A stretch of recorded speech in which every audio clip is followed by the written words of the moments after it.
عمدۃ الاحکام کا ایک باب ہم نے پچھلے جمعہ کو شروع کیا تھا، اور یہ باب ہے باب دخول مکہ وغیرہ، یعنی مکہ میں داخل ہونے کا بیان اور اسی کے متعلق جو دیگر احادیث ہیں وہ اس باب میں ذکر کی جا رہی ہیں۔ تو ہم نے پہلی حدیث پڑھی تھی جس میں ابن خطل کا ذکر ہے، جو کہ مسلمان ہونے کے بعد مرتد ہو گیا تھا، تو رسول اکرم صلی اللہ علیہ وسلم نے اس کو قتل کرنے کا حکم دیا تھا۔ اور جب آپ صلی اللہ علیہ وسلم فتح مکہ کے موقع پر مکہ میں داخل ہوئے تو آپ صلی اللہ علیہ وسلم کو اطلاع دی گئی کہ ابن خطل خانہ کعبہ کے پردوں کے ساتھ لپٹا ہوا ہے، اور وہ اس نے پناہ لے رکھی ہے کہ تاکہ اس کو کوئی قتل نہ کرے۔ تو نبی صلی اللہ علیہ وسلم نے فرمایا کہ وہ چاہے خانہ کعبہ کے پردوں کے ساتھ چپٹا ہوا ہے تب بھی اس کو قتل کر دو۔ چنانچہ اس کو نبی صلی اللہ علیہ وسلم کے حکم کے مطابق قتل کر دیا گیا، کیونکہ یہ مرتد ہو گیا تھا اور یہ واجب القتل تھا۔ اور ہم نے یہ ذکر کیا تھا کہ یہ وہ گھڑی تھی کہ جس میں نبی صلی اللہ علیہ وسلم کو اللہ رب العزت نے مکہ مکرمہ میں قتال کی اجازت دی تھی، اس لیے آپ صلی اللہ علیہ وسلم نے اللہ کی اجازت کے ساتھ مکہ مکرمہ میں قتال کیا تھا، ورنہ مکہ مکرمہ وہ شہر ہے کہ جہاں پر قتال جائز نہیں ہے۔ مکہ مکرمہ کی حرمت ہے، یہ احترام والا شہر ہے جہاں پر قتال اور جہاں پر لڑائی اور جھگڑا اور فساد جائز نہیں ہے۔ اس سے اللہ رب العزت نے بھی منع کیا اور نبی پاک صلی اللہ علیہ وسلم نے بھی منع فرمایا۔ لیکن فتح مکہ کے موقع پر کچھ وقت کے لیے آپ صلی اللہ علیہ وسلم کو قتال کی اجازت دی گئی، اس کے بعد پھر قیامت تک کے لیے اس کی حرمت جو ہے وہ بدستور قائم ہے، اور اس کی حرمت کو پامال کرنا جائز نہیں ہے، یعنی مکہ مکرمہ کی۔ اس کے بعد اگلی حدیث پڑھتے ہیں۔ عن عبد اللہ بن عمر رضی اللہ عنہما ان رسول اللہ صلی اللہ علیہ وسلم دخل مکہ من کدا من الثنیۃ العلیٰ التي بالبطحاء وخرج من الثنیۃ السفلی۔ حضرت عبداللہ بن عمر رضی اللہ تعالیٰ عنہما روایت کرتے ہیں کہ رسول اللہ صلی اللہ علیہ وسلم مکہ مکرمہ میں داخل ہوئے من کدا کی طرف سے۔ کدا یہ علاقے کا نام ہے، مکہ مکرمہ میں مشہور علاقہ ہے کدا، تو کدا کی طرف سے آپ صلی اللہ علیہ وسلم مکہ مکرمہ میں داخل ہوئے۔ من الثنیۃ العلیٰ، جو اوپر والی اونچی جو پہاڑی تھی اس کی طرف سے، التی بالبطحاء، جو کہ بطحا کے مقام پر ہے۔ وخرج من الثنیۃ السفلی، اور آپ صلی اللہ علیہ وسلم جو نچلی پہاڑی تھی اس کی طرف سے آپ واپس نکلے۔ یعنی جب آپ صلی اللہ علیہ وسلم مکہ مکرمہ میں داخل ہوئے تو جو اونچی پہاڑی تھی جو کہ اترتی تھی بطحا کے مقام پر، اور بطحا یہ وہ مقام ہے کہ جہاں پر معلّہ قبرستان ہے، مکہ مکرمہ میں معلّہ قبرستان ہے جہاں پر مکہ مکرمہ میں فوت ہونے والے لوگوں کو دفن کیا جاتا ہے۔ تو یہ وہ پہاڑی تھی جس کا راستہ نازل ہوتا تھا، جس کا راستہ اترتا تھا بطحا کے مقام پر اس قبرستان کے قریب۔ تو آپ صلی اللہ علیہ وسلم اسی راستے سے داخل ہوئے مکہ مکرمہ میں، لیکن جب آپ صلی اللہ علیہ وسلم نکلنا چاہتے تھے مکہ سے، واپس جانا چاہتے تھے، تو آپ صلی اللہ علیہ وسلم اسی راستے سے نہیں گئے، بلکہ آپ صلی اللہ علیہ وسلم نچلی پہاڑی، جو کہ اونچی پہاڑی کی نسبت یہ پہاڑی نچلی تھی، نیچے تھی، تو اس کی طرف سے آپ صلی اللہ علیہ وسلم باہر نکل گئے اور مدینہ منورہ کی طرف روانہ ہو گئے۔ یہ حدیث در حقیقت اس بات کی دلیل ہے کہ مکہ مکرمہ میں جب داخل ہوں تو ایک راستہ ہو اور جب نکلیں تو دوسرا راستہ ہو۔ جیسا کہ آپ کو معلوم ہے کہ عیدین کے لیے جب جاتے ہیں، نماز عید کے لیے جب جاتے ہیں، نماز عید فطر ہو یا عید الاضحیٰ ہو، تو دو الگ الگ راستوں سے جانا مسنون ہے۔ جانے کا راستہ الگ ہو اور واپس آنے کا راستہ الگ ہو، یہ سنت ہے رسول اکرم صلی اللہ علیہ وسلم کی۔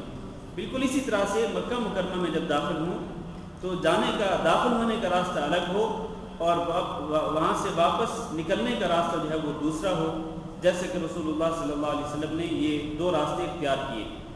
تاہم یہ بات جان لینی چاہیے کہ یہ فرض یا واجب نہیں ہے کہ دونوں راستے الگ الگ ہی ہوں، مکہ مکرمہ میں داخل ہونے اور مکہ مکرمہ سے نکلنے کے راستے دونوں الگ الگ ہوں، یہ کوئی فرض یا واجب نہیں ہے۔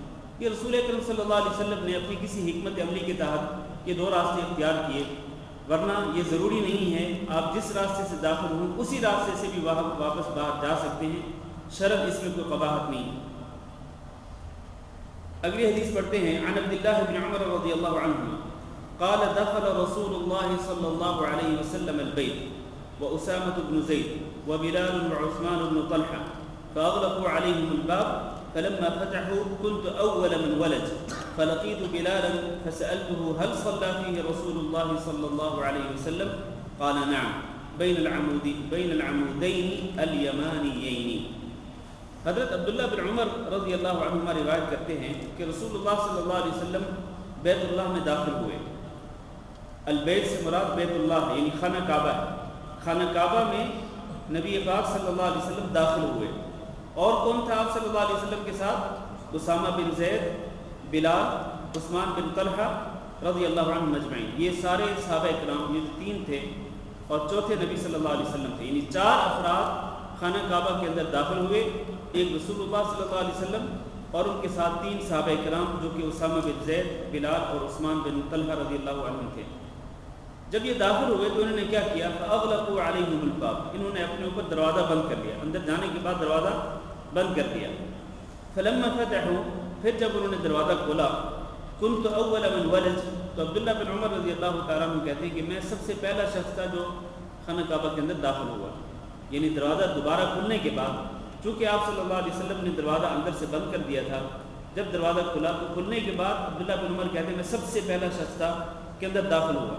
فلقیت بلال، تو میری ملاقات بلال سے ہوئی. فسألته، تو میں نے ان سے پوچھا هل صلى فيه رسول اللہ صلی اللہ علیہ وسلم، کیا رسول اللہ صلی اللہ علیہ وسلم نے خانہ کعبہ میں داخل ہو کر اس میں نماز پڑھی تھی؟ قال نعم، تو حضرت بلال رضی اللہ تعالیٰ نے جواب دیا کہ ہاں آپ صلی اللہ علیہ وسلم نے اس میں نماز پڑھی. بین العمودین الیمانیین، اور کہاں کھڑے ہوئے نبی صلی اللہ علیہ وسلم؟ وہ 2 عمود، وہ 2 ستون جو کہ یمن کی طرف تھے. وہ 2 ستون جو کہ یمن کی طرف، یمن جو ہے وہ مکہ مکرمہ سے جنوب کی طرف ہے، یعنی جنوب کی طرف جو 2 ستون تھے ان 2 ستونوں کے درمیان کھڑے ہو کر نبی صلی اللہ علیہ وسلم نے نماز پڑھی. اس حدیث میں یہ وضاحت نہیں ہے کہ آپ صلی اللہ علیہ وسلم نے کتنی رکعت پڑھی، لیکن ایک اور روایت میں اس بات کی وضاحت موجود ہے کہ نبی صلی اللہ علیہ وسلم نے خانہ کعبہ کے اندر داخل ہو کر 2 رکعت نماز ادا کی. اس حدیث میں متعدد مسائل. ایک مسئلہ یہ ہے کہ خانہ کعبہ میں داخل ہو سکتے ہیں، خانہ کعبہ کے اندر داخل ہو سکتے ہیں، جیسا کہ نبی صلی اللہ علیہ وسلم اندر داخل ہوئے اور آپ کے ساتھ آپ کے صحابہ کرام بھی تھے. ایک مسئلہ. دوسرا مسئلہ یہ ہے کہ خانہ کعبہ کے اندر داخل ہو کر نماز پڑھ سکتے ہیں، جیسے کہ رسول اکرم صلی اللہ علیہ وسلم نے 2 رکعت نماز ادا کی. اور تیسرا مسئلہ یہ ہے کہ اس میں حدیث میں یہ بیان کیا عبداللہ بن عمر رضی اللہ تعالیٰ عنہ نے کہ جیسے ہی دروازہ کھلا تو میں سب سے پہلے داخل ہوا اور بلال رضی اللہ تعالیٰ عنہ سے سوال کیا سوال کیا کہ کیا نبی صلی اللہ علیہ وسلم نے خانہ کعبہ میں نماز پڑھی یا نہیں پڑھی. یہ کس بات کی دلیل ہے؟ یہ اس بات کی دلیل ہے کہ حضرت عبداللہ بن عمر رضی اللہ تعالیٰ عنہ اور ان جیسے جو دیگر صحابہ اکرام تھے وہ نبی صلی اللہ علیہ وسلم کے ایک عمل کو نوٹ کرتے تھے. آپ صلی اللہ علیہ وسلم کی ایک سنت کو ذہن نشین کر لیتے تھے. یعنی سنت کے بارے میں علم حاصل کرنا اور آپ صلی اللہ علیہ وسلم کے طریقے کے متعلق معلومات حاصل کرنا کہ آپ صلی اللہ علیہ وسلم نے کیا کیا، آپ صلی اللہ علیہ وسلم نے کیسے کیا. یہ جو سوال ہے صحابہ کرام کے ایک دوسرے سے جو سوال ہے، یہ اس بات کی دلیل ہے کہ ان کے اندر بڑا جذبہ پایا جاتا تھا، بڑی رغبت پائی جاتی تھی نبی پاک صلی اللہ علیہ وسلم کی سنت کے متعلق معلومات حاصل کرنے کے لیے. لیکن آج ہمارے اندر یہ جذبہ نہیں ہے. ہمارے اندر ہم اس جذبے سے عاری ہیں اور اس کو مان لینا چاہیے کہ ہم اس جذبے سے عاری ہیں. ہماری حالت تو یہ ہے کہ اگر ہم کسی کے پاس فتویٰ لینے کے لیے جاتے ہیں تو ہم بولتے ہیں کہ ہمیں فتویٰ بتلائیے فلاں مسلک کے مطابق. یہ نہیں کہتے کہ ہمیں فتویٰ دیجیے رسول اکرم صلی اللہ علیہ وسلم کی سنت مبارکہ کے مطابق، آپ صلی اللہ علیہ وسلم کے فرمان کے مطابق، اللہ رب العزت کے فرمان کے مطابق، اللہ کے دین کے مطابق نہیں. ہم یہ سوال کرتے ہیں کہ ہمیں فتویٰ دیں تو ہمیں فلاں مسلک کے مطابق مسئلہ بتلائیں اور فتویٰ دیں کہ اس مسئلے میں ان کا فتویٰ کیا ہے. تو صحابہ کرام کے مجموعی طور پر ان کا جو طرز عمل تھا اس سے ہمیں یہی بات معلوم ہوتی ہے کہ اصل چیز دین کے لیے قرآن ہے اور نبی پاک صلی اللہ علیہ وسلم کا فرمان. قرآن اور نبی صلی اللہ علیہ وسلم کا فرمان، یہی 2 چیزیں اصل ہیں، دین کی بنیاد ہیں اور دین کے احکام انہی 2 چیزوں سے اخذ کرنے چاہیے. نہ یہ کہ ہم لوگوں کی آراء کی طرف توجہ دیں یا لوگوں کی آراء کو ہم دین کی بنیاد سمجھ لیں، ایسا کرنا ہرگز درست نہیں ہے۔ اب سوال یہ ہے، یہ حدیث تو ہم نے پڑھ لی، جس طرح میں نے پہلے کہا کہ خانہ کعبہ کے اندر داخل ہو سکتے ہیں، اندر داخل ہو کر نماز بھی پڑھ سکتے ہیں، لیکن کیا ہر شخص اس دور میں خانہ کعبہ کے اندر داخل ہو سکتا ہے؟ آپ کو معلوم ہے کہ اس دور میں خانہ کعبہ کا دروازہ مخصوص لوگوں کے لیے کھولا جاتا ہے اور انہیں کو اندر جا کر نماز پڑھنے کا موقع دیا جاتا ہے، عام مسلمانوں کو اس کا موقع نہیں دیا جاتا۔ تو عام مسلمان اگر رسول اکرم صلی اللہ علیہ وسلم کی اس سنت پہ عمل کرنا چاہیں تو اس کا کیا طریقہ ہے کہ حتیم کے اندر جو ایک دیوار ہے خانہ کعبہ کے شمال کی طرف، تو حتیم کے اندر جا کے نماز پڑھنا، اس کو حجر اسماعیل کہتے ہیں۔ تو اس حجر اسماعیل میں 2 رکعت نماز ادا کی جا سکتی ہے، جیسا کہ رسول اکرم صلی اللہ علیہ وسلم نے اپنی زوجہ مطہرہ حضرت عائشہ رضی اللہ تعالیٰ عنہ کو یہی حکم دیا تھا۔ حضرت عائشہ رضی اللہ تعالیٰ عنہ نے اس بات کی رغبت ظاہر کی تھی کہ میں اے اللہ کے رسول میں خانہ کعبہ کے اندر جا کے نماز پڑھنا چاہتی ہوں، تو میں کس طرح کروں؟ تو نبی صلی اللہ علیہ وسلم نے فرمایا کہ تم ہجر میں، یعنی یہ جو حتیم ہے اسی کے اندر جا کے نماز پڑھ لو، ایسے ہی ہے جیسے تم نے خانہ کعبہ کے اندر نماز پڑھ لی۔ اور یہ جو دیوار ہے جس کو حتیم کہتے ہیں، یہ اگر خانہ کعبہ کے اندر شامل ہے تو پھر سوال یہ ہے کہ اسی کو کیوں نہیں مکمل کیا گیا، اور خانہ کعبہ کی 4 دیواری جو ہے وہ اسی دیوار کے برابر کیوں نہیں کھڑی کی گئی؟ تو حضرت عائشہ رضی اللہ تعالیٰ عنہ کو رسول اکرم صلی اللہ علیہ وسلم نے اس کی وجہ بتلائی تھی۔ آپ نے فرمایا کہ در حقیقت جب قریش اس خانہ کعبہ کو تعمیر کر رہے تھے اور اس کی بلڈنگ کھڑی کر رہے تھے تو ان کے پاس خرچہ کم ہو گیا۔ خرچہ کم ہونے کی بنا پر وہ اس طرف سے اوپر تک دیوار نہ لے جا سکے، تو اس لیے انہوں نے اس کو شارٹ کر دیا اور خانہ کعبہ جو ہے وہ مختصر ہو گیا، یعنی خانہ کعبہ اللہ کا جو گھر ہے اس کی عمارت جو ہے وہ مختصر ہو گئی۔ اور پھر آپ نے فرمایا کہ اگر مجھے 9 مسلم لوگوں کی طرف سے فتنے کا اندیشہ نہ ہوتا تو آج میں اس خانہ کعبہ کو حضرت ابراہیم علیہ السلام کی بنیادوں کے مطابق تعمیر کرتا، ایک طرف سے دروازہ، 2 طرف سے دروازہ بناتا کہ ایک طرف سے لوگ داخل ہوتے، دوسری طرف سے جو دروازہ ہوتا وہاں سے وہ نکل جاتے۔ لیکن مجھے چونکہ لوگوں کی طرف سے فتنے کا اندیشہ ہے، اس لیے میں فتنے کے اندیشے کی وجہ سے میں اس کو حضرت ابراہیم علیہ السلام کی بنیادوں کے مطابق بنانے سے قاصر ہوں۔ تو یہ حتیم جو ہے یہ در حقیقت خانہ کعبہ کا ہی حصہ ہے، لہذا آج بھی کوئی مسلمان مرد یا کوئی مسلمان عورت جو خانہ کعبہ کے اندر نماز پڑھنے کے خواہش مند ہوں تو وہ حتیم کے اندر جا کر نماز پڑھ سکتے ہیں، وہ بالکل ایسے ہی ہے جیسے کہ انہوں نے خانہ کعبہ کے اندر نماز پڑھی۔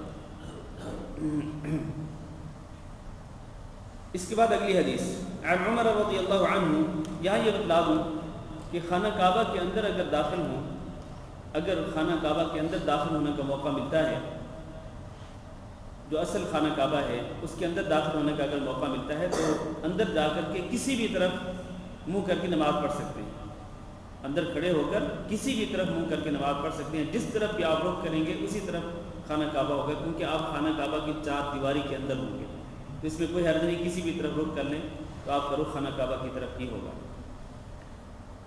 البتہ یہ ہے کہ خانہ کعبہ کے اندر صرف نفل نماز ہی پڑھی جا سکتی ہے، خانہ کعبہ کے اندر فرض نماز نہیں پڑھی جا سکتی، خانہ کعبہ کے اندر فرض نماز نہیں پڑھی جا سکتی۔ یہی وجہ ہے کہ یہ جو حتیم ہے اس کی دیوار کو بھی بند کر دیا جاتا ہے، فرض نماز کے موقع پر اس کے اندر کسی کو نہیں جانے دیا جاتا، جو لوگ فرض نماز پڑھتے ہیں وہ اس دیوار کے باہر پڑھتے ہیں، پھر اس کے بعد جیسے فرض نماز ختم ہوتی ہے تو اس دیوار کو کھول دیا جاتا ہے، دونوں طرف سے راستے کھل جاتے ہیں اور نفلی نماز پڑھنے کے لیے موقع دیا جاتا ہے۔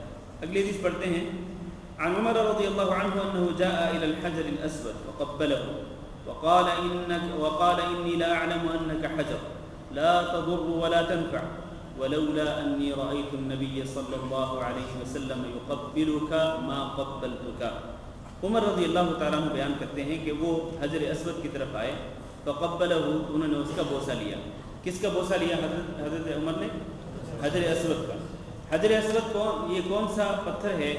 یہ وہ پتھر ہے کہ جو در حقیقت حجر اسود نہ تھا بلکہ حجر ابیض تھا، حجر ابیض تھا لیکن یہ پھر حجر اسود ہو گیا، یعنی پہلے سفید تھا، بالکل چمکتا دمکتا روشن پتھر تھا جس کو اللہ تعالیٰ نے جنت سے نازل فرمایا تھا، لیکن جب بنو آدم نے اس پتھر کا بوسہ لیا تو بنو آدم کے گناہوں کو چوس چوس کر یہ پتھر سیاہ ہو گیا، بنو آدم کے گناہوں کو چوس چوس کر یہ پتھر سیاہ ہو گیا۔ اور یہ اس کی دلیل ہے کہ حجر اسود کا بوسہ لینے سے انسان کے گناہ معاف ہوتے ہیں، اور اس میں رسول اکرم صلی اللہ علیہ وسلم کی حدیث بھی موجود ہے کہ 2 رکن جو ہیں، یعنی 2 رکن سے مراد حجر اسود اور رکن یمانی، ان 2 رکنوں کو، حجر اسود اور رکن یمانی کو ہاتھ لگانے سے، ان کا استلام کرنے سے انسان کے گناہ بہت اچھی طرح سے مٹ جاتے ہیں، دھل جاتے ہیں اور انسان گناہوں سے پاک ہو جاتا ہے۔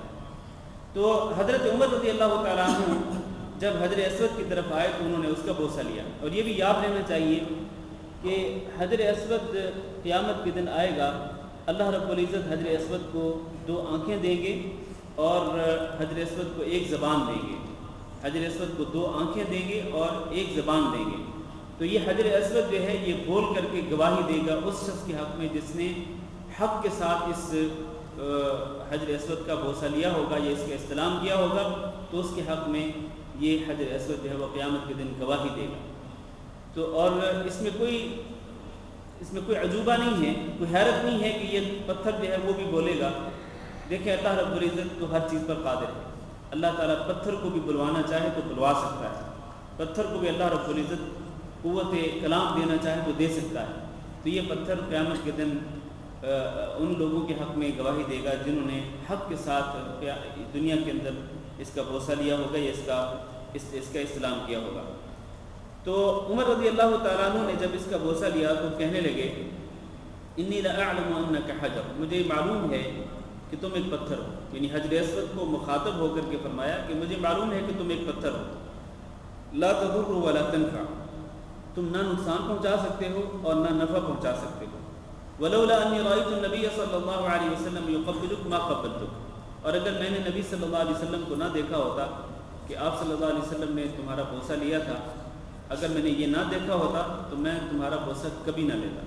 یہ اس بات کی دلیل ہے کہ حجر اسود اگرچہ ایک قیمتی پتھر تھا اور قیمتی پتھر ہے، فضیلت والا پتھر ہے، لیکن اس کے ہاتھ میں کسی کا نفع نقصان نہیں ہے۔ اس کو جو بوسہ دیا جاتا ہے یہ اس کے احترام کی وجہ سے، اور اللہ رب العزت نے اس میں جو فضیلت رکھی ہے اس فضیلت کی بنا پر کہ اس کو بوسہ دیں تو اس سے گناہ معاف ہوتے ہیں، اس لیے اس کا بوسہ لیا جاتا ہے۔ ورنہ ایسا ہرگز نہیں ہے کہ اس کا بوسہ یا اس کو اس لیے چوما جاتا ہو کہ یہ نفع پہنچاتا ہے یا نقصان سے بچاتا ہے، ایسا ہرگز نہیں ہے۔ اسی بات کو واضح کیا حضرت عمر بن خطاب رضی اللہ تعالیٰ عنہ نے خود پتھر کو، حجر اسود کو مخاطب کر کے کہ مجھے معلوم ہے کہ تم ایک پتھر ہو، تمہارے ہاتھ میں کوئی نفع نقصان نہیں ہے، اور یہ چونکہ نبی صلی اللہ علیہ وسلم کا عمل تھا کہ آپ صلی اللہ علیہ وسلم نے تمہارا بوسہ لیا، تو میں بھی آپ صلی اللہ علیہ وسلم کی سنت پہ عمل کرتے ہوئے تمہارا بوسہ لے رہا ہوں، ورنہ مجھے یقین ہے کہ تم ایک پتھر ہو اور تمہارے ہاتھ میں کوئی اختیار نہیں ہے نفع نقصان کے متعلق۔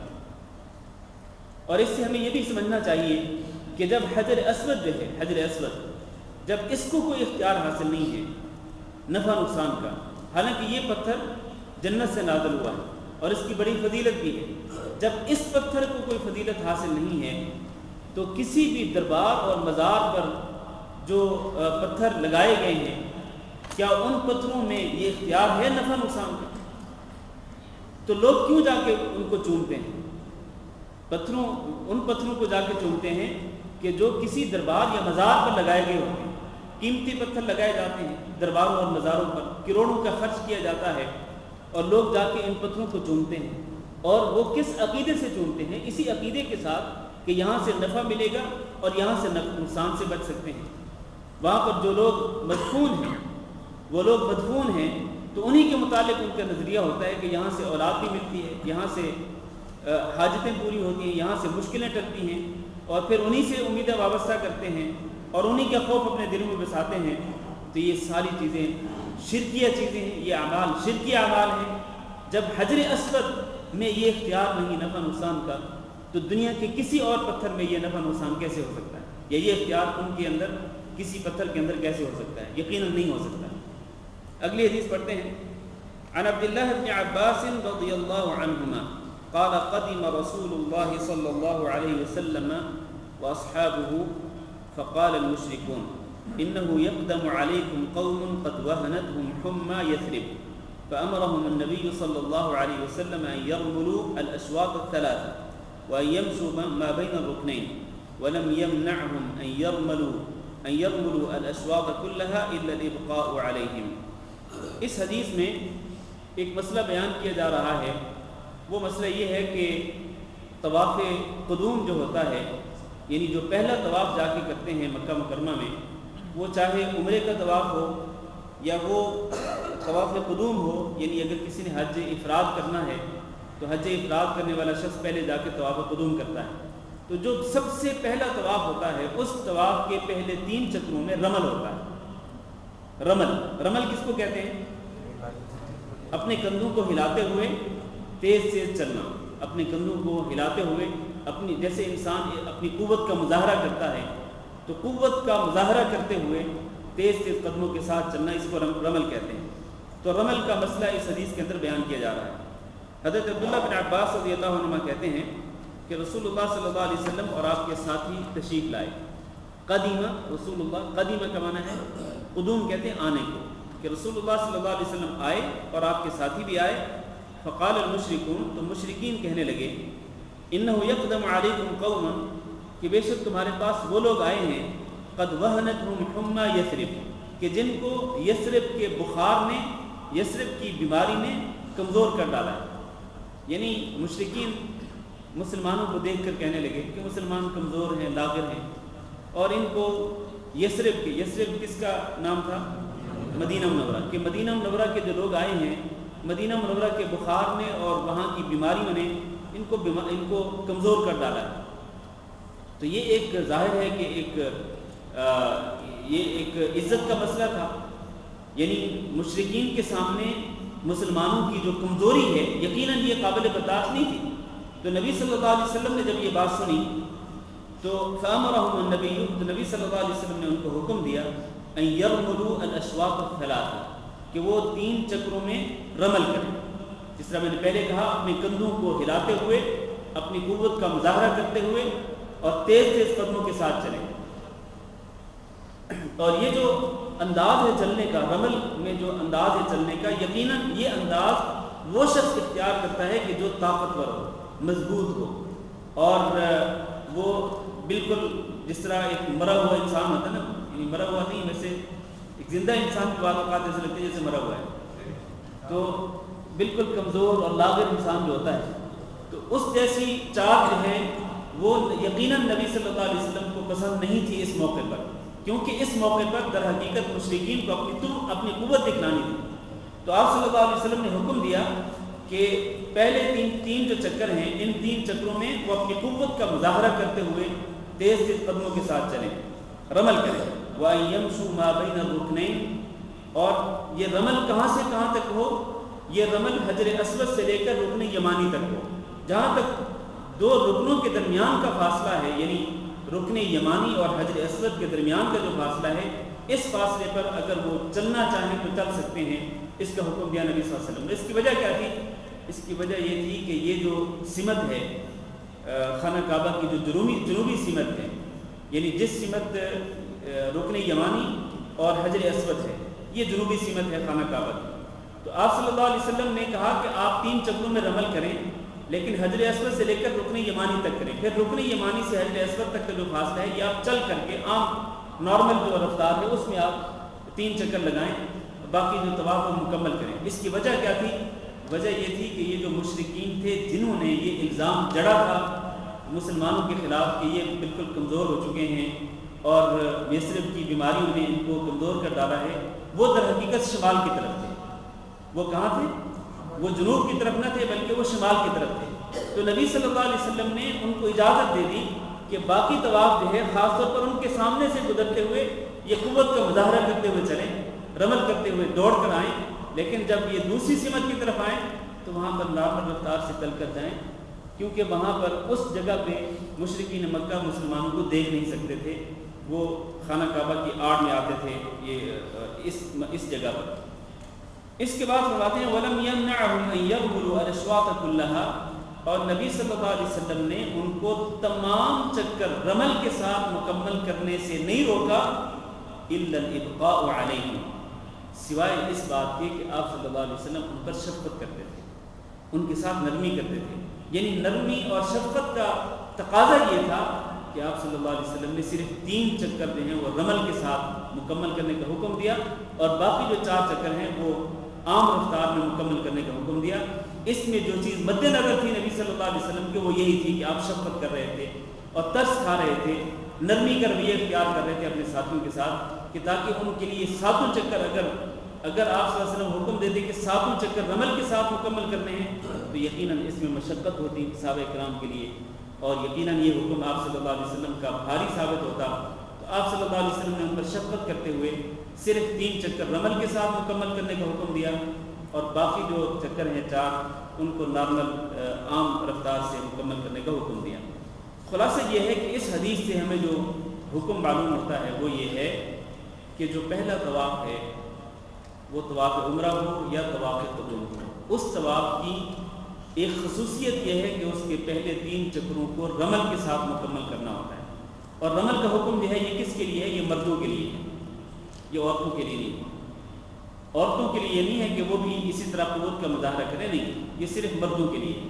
اور اسی طرح وہ مرد حضرات جو کہ اپنی فیملیز کے ساتھ، تو ان کے لیے ان کو اجازت ہے کہ وہ اگر یہ کیفیت اختیار نہ کریں تو کوئی حرج نہیں، لیکن کم از کم یہ انداز اپنا سکتے ہیں. وہ تیز تیز قدموں کے ساتھ بے شک نہ دوڑیں وہ، لیکن کم از کم یہ انداز اپنا سکتے ہیں نبی صلی اللہ علیہ وسلم کی سنت پر عمل کرنے کے لیے. تو ایک تو یہ خاص چیز ہے اس پہلے طواف میں رمل. اور دوسری خاص چیز کیا ہے؟ اسی پہلے طواف کی ایک خاص چیز اور بھی ہے، وہ کیا ہے جی؟ استباع. بالکل صحیح کہا آپ نے، استباع. استباع سے مراد کیا ہے کہ اپنے دائیں کندھے کو ننگا کر لیں اور چادر جو ہے احرام والی چادر وہ نیچے سے گزار کر آپ اپنے بائیں کندھے پہ ڈال لیں. اس کو استباع کہتے ہیں.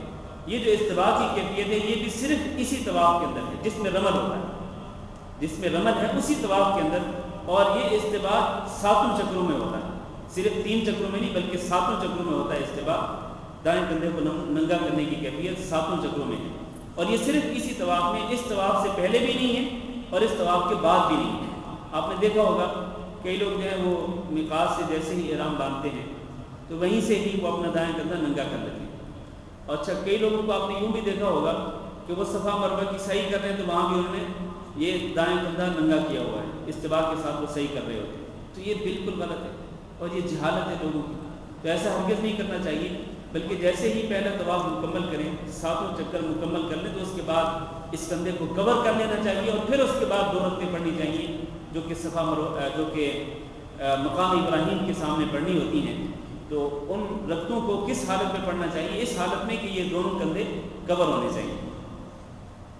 اگلی حدیث بھی اسی کے متعلق ہے.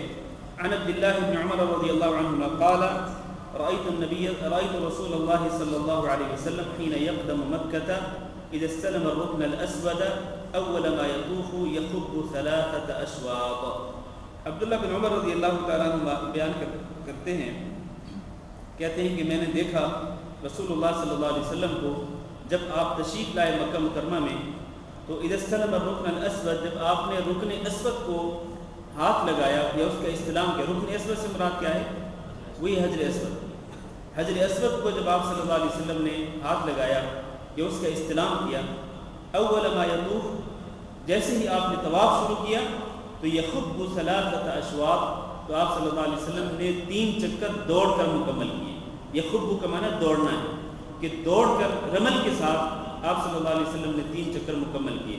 اور یہ رمل والی کیفیت آپ صلی اللہ علیہ وسلم نے شروع کی کب سے؟ جب آپ صلی اللہ علیہ وسلم نے حجر اسود کے سامنے آ کر حجر اسود کا استلام کیا یا آپ نے اس کا بوسہ لیا. تو چونکہ وہیں سے طواف شروع ہوتا ہے تو وہیں سے آپ صلی اللہ علیہ وسلم نے یہ رمل کی کیفیت اختیار کی اور آپ نے دوڑنا شروع کر دیا، اور اسی طرح آپ صلی اللہ علیہ وسلم نے 3 چکر مکمل کیے. اگلی حدیث عن عبد الله بن عباس رضی اللہ عنہما قال طاف النبي صلی اللہ علیہ وسلم في حجۃ الوداع على بعیر یستلم الرکن بمحجن. عبداللہ بن عباس رضی اللہ تعالیٰ عنہ روایت کرتے ہیں کہ نبی صلی اللہ علیہ وسلم نے طواف کیا حجۃ الوداع میں علی بعیر، اونٹ پر، یعنی اونٹ پر سواری کرتے ہوئے آپ صلی اللہ علیہ وسلم نے طواف کیا.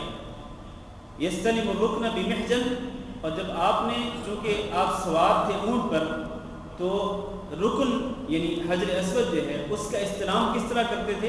چھڑی کے ساتھ. جو آپ صلی اللہ علیہ وسلم کے ہاتھ میں چھڑی تھی اسی چھڑی کو آپ صلی اللہ علیہ وسلم حجر اسود کے ساتھ ٹچ کرتے، اس کو لگا لیتے اور پھر آپ صلی اللہ علیہ وسلم آگے چلے جاتے. کیونکہ مشکل تھا کہ بار بار سواری سے اتریں اور پھر حجر اسود کا بوسہ لیں یا اس کو ہاتھ لگائیں اور پھر وہ چکر مکمل کریں، تو یقیناً یہ مشکل تھا، خاص طور پر ازدحام کی حالت میں، رش کی حالت میں.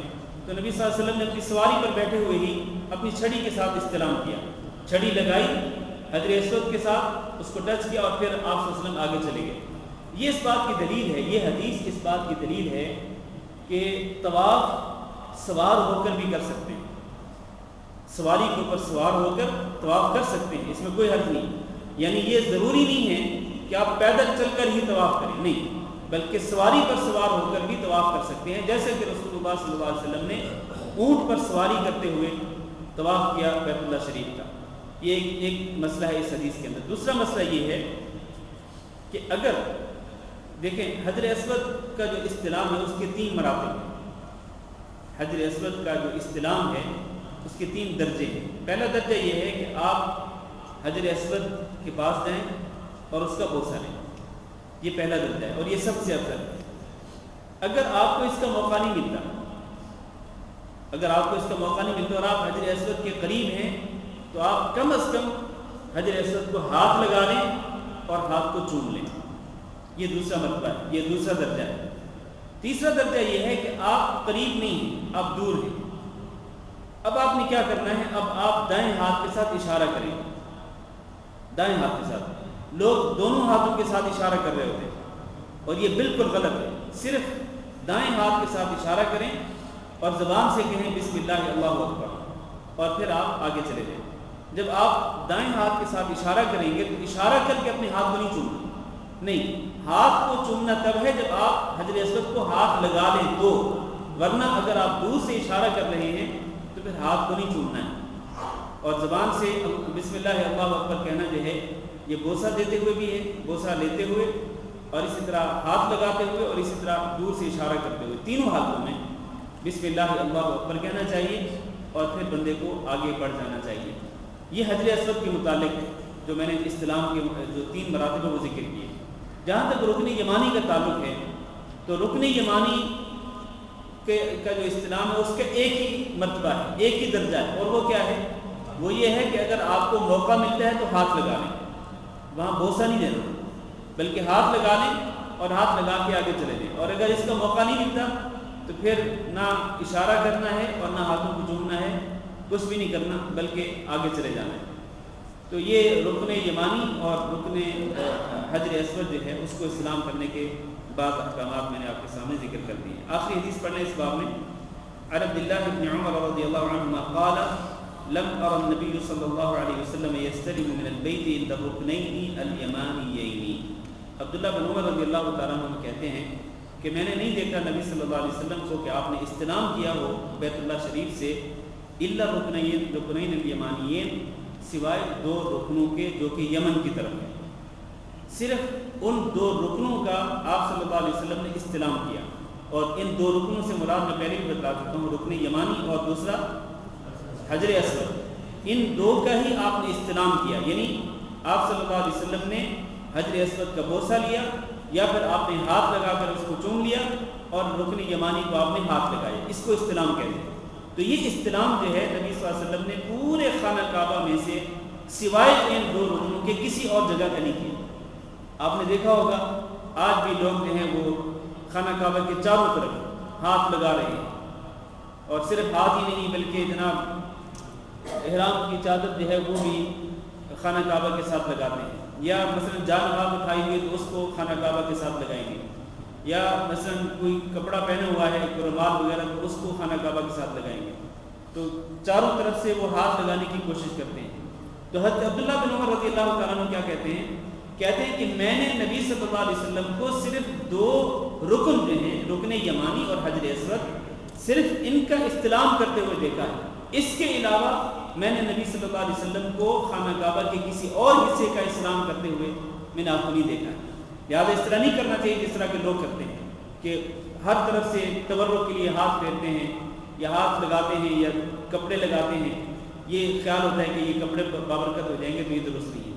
ہاں ایک اور چیز ہے، وہ یہ ہے کہ اگر آپ کو موقع ملے تو باب ملتزم جو ہے، باب ملتزم کے سامنے جا کر اگر آپ کو موقع ملے تو آپ اپنے رخسار بھی وہ دیوار کعبہ جو ہے، خانہ کعبہ کی جو دیوار ہے، اس دیوار پہ اپنے رخسار بھی لگا سکتے ہیں اور اپنا سینہ بھی جا کے لگا سکتے ہیں، اور اس دوران آپ اللہ تعالیٰ سے دعا بھی مانگ سکتے ہیں. اس میں کوئی حرج نہیں ہے، کیونکہ نبی صلی اللہ علیہ وسلم سے اس طرح کرنا ثابت ہے. ورنہ اس کے علاوہ یعنی گویا کہ اب تک میں نے 3 چیزیں بتلائی ہیں کہ یا تو باب ملتزم کے نیچے کھڑے ہو کر اپنا رخسار اور اپنا سینہ خانہ کعبہ کو لگائیں اور اللہ سے دعا کریں، یہ پہلی کیفیت. دوسری کیفیت جو ہے وہ حجر اسود کو بوسہ لینا، اس کا بوسہ لینا، یا اس کو ہاتھ لگا کے ہاتھ چومنا یا دور سے اشارہ کرنا. اور تیسری جو چیز ہے وہ رکن یمانی کو ہاتھ لگانا ہے. بس ان 3 کے علاوہ کسی اور جگہ پہ نبی صلی اللہ علیہ وسلم نے نہ خانہ کعبہ کو ہاتھ لگایا برکت کے لیے، نہ اس کے استلام کیا، نہ اس کا بوسہ لیا. لہٰذا اس طرح نہیں کرنا چاہیے. یہی نبی صلی اللہ علیہ وسلم سے ثابت ہے. واللہ اعلم. اب اذان کا ٹائم ہو رہا ہے، شاید 2 منٹ ہیں، کسی نے کوئی سوال کرنا ہو تو کر سکتے ہیں. ہاں جی.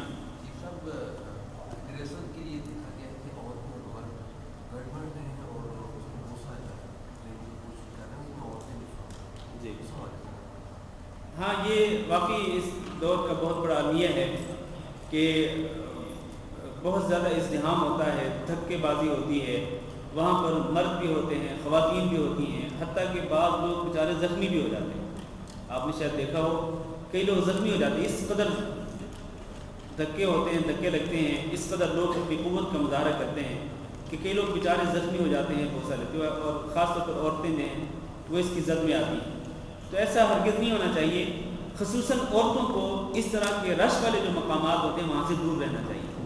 جان بوجھ کر عورتیں بھی، اللہ معاف کرے، عورتیں بھی جان بوجھ کر وہ وہاں جا کے جناب بوسہ لینے کی کوشش کرتی ہیں. تو یہ ایسا ہرگز نہیں کرنا چاہیے، کیونکہ عورتوں کو پتہ ہے کہ وہاں پر ازدحام ہے، رش ہے، تو ایسی کوشش ہی نہ کریں. کیونکہ بوسہ لینا کوئی فرض یا واجب تو نہیں ہے، تو دور سے اشارہ کر لیں، یہی کافی ہے. ہاں اگر گورنمنٹ کی طرف سے اس طرح بندوبست ہو کہ مردوں کے لیے الگ سے ایک لائن بنا دی جائے اور عورتوں کے لیے الگ سے ہو، اور وہاں پر کوئی ازدحام اور دھکا بازی نہ ہو، تو اگر اس طرح آسانی سے ہو سکے، گورنمنٹ کی طرف سے انتظام ہو سکے تو یہ بہت اچھی بات ہے. ورنہ اگر ایسا نہ ہو تو پھر خواہ مخواہ عورتوں کو جو ہے وہاں پر جا کے اپنے آپ کو تنگی میں نہیں ڈالنا چاہیے. اللہ اعلم. ہاں جی.